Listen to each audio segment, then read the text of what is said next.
buat orang hukum memang sebenarnya alat untuk membongkar hukum. Jadi refleksi saya setelah lama mencoba untuk membongkar hukum dari segala cara, yang paling mengena sebagai sebuah metodologi untuk membongkar hukum, kalau bisa kita katakan begitu, adalah memang analisis Marxis.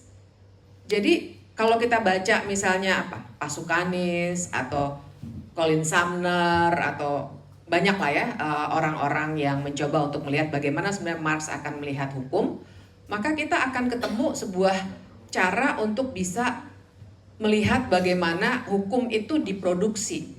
Jadi makanya kalau belakangan ini kita harus sering membicarakan soal, katakanlah yang sering saya bicarakan kan akhir-akhir ini soal autocratic legalism misalnya. Bagaimana sebuah cara pandang yang begitu kaku tentang hukum membuat otoritarianisme bisa lahir dengan mudah.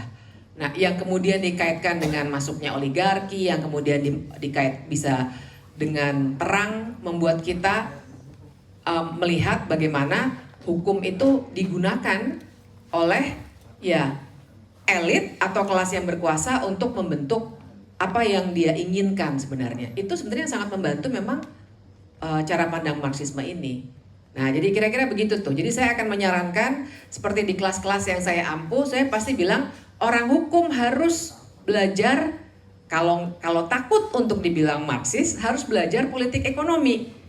Kan? Dan bahayanya adalah pada bulan Januari nanti kita akan punya KUHP yang masih melarang Marxisme dan Leninisme untuk dipelajari. Oh, ada itu pasalnya.